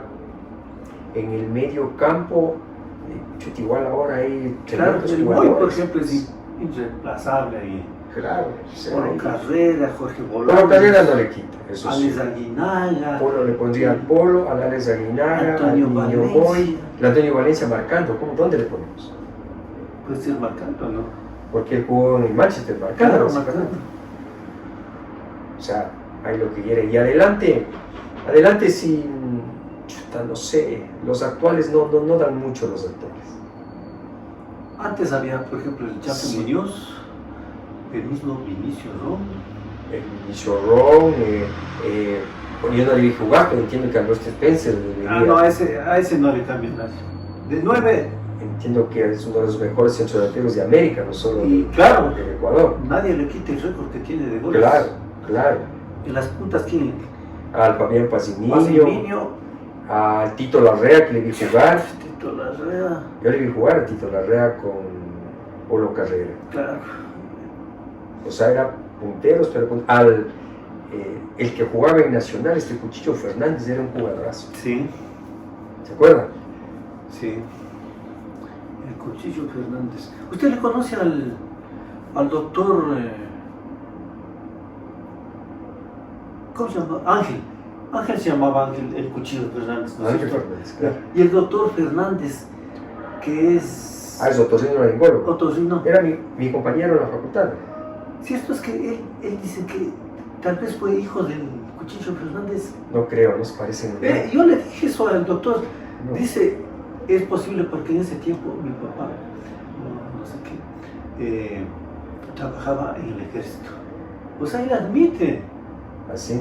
Ajá. Porque inclusive es medio rubio era cuando era mi compañero, el Sí, doctor. sí, medio, Sí. más rubio que Claro, bueno. claro. Así es.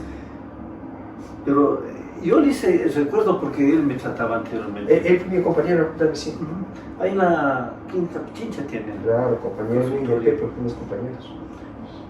Parece que es el único médico que tiene ese sistema. ¿Usted ha entrado ¿A dónde? al consultorio de él? No conozco. Verá, él está sobre el Marco Escobar, si le conoce. Claro. Ya. Está sobre el piso del Marco. ¿En qué Está. edificio están? Hay en los de la Clínica Pichincha. Ahí a los consultorios médicos Pichincha. Sí. Ajá. Pero los que están en la calle. Porque tienen diferentes torres, tienen ellos. Claro. Una que da a la Ventimilla y otra que da a la que no me acuerdo, la que cruza. A esa calle. Ajá. Esa calle es. Entra usted y está. Entonces él tiene una modalidad de que tiene unos 4 consultorios. Entra al primero, máximo se demora 10 minutos. Y pasa así, va rotando. No se demora más de 10 minutos. Sí, mi compañero. ¿Y quién iría entonces en la punta derecha? El Cuchillo Fernández dice. Tito Larrera, derecho, ¿no? No, izquierda. Izquierdo. Recién se murió. Nos faltan más derechos que a mí. ¿Y Chanfle Muñoz? La vez anterior me dijo Chanfle Muñoz. No, sí, le vi jugar también. Entonces, buen puntero. Claro. Un tiro libre. A Bolaños, al pibe Bolaños también le vi. Bolaños también, Claro. realidad. Sino que Claro. está el pibe, está el Polo, está el... A Luis Nieves le vi jugar, que también era puntero. terrible jugador. Así es. Claro. Sobran, ¿no? Sobra. Usted jugaba de marcador, ¿no? ¿En qué Ujú. otro puesto le hubiera gustado jugar? En el de Niño Moy. Alguna vez jugué, De 5. de 5. Sí, de hecho intentaron que jugues en el Acuario, pero no les convencí. Ya. Me volvieron. ¿Cuál fue el mejor lateral a excepción suya? ¿Tupaco? Claro. Guacho. Guacho, ¿no? Mi hecho Sí. también, hermano. Qué pata para dura. Sí. ¿Qué aporte tenía el fútbol? Creo que ninguno. No, No.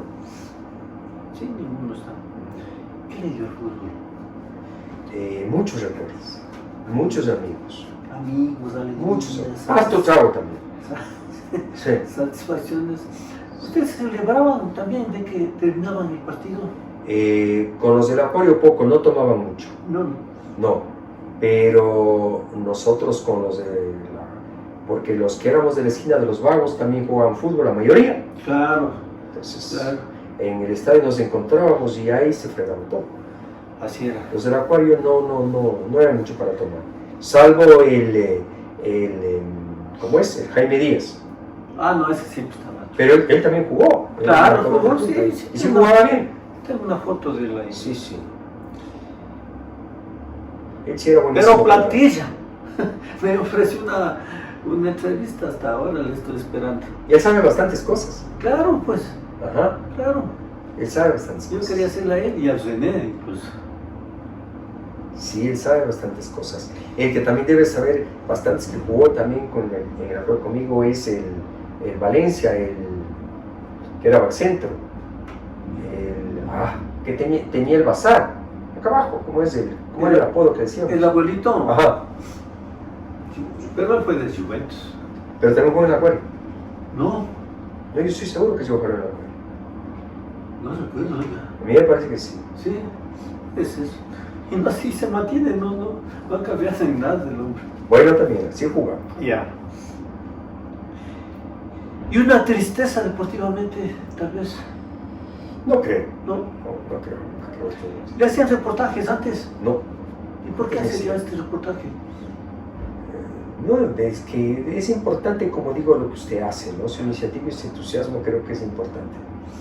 No solo el tema deportivo, sino es un tema histórico.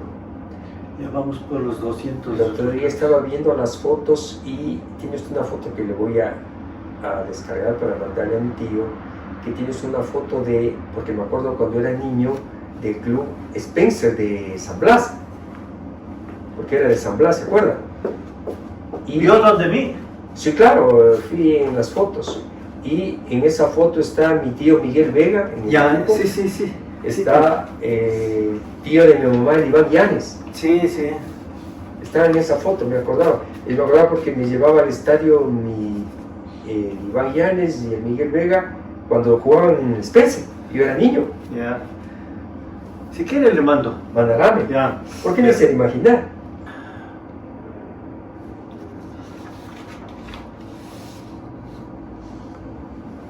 ¿A qué edad se retira de la competencia deportiva?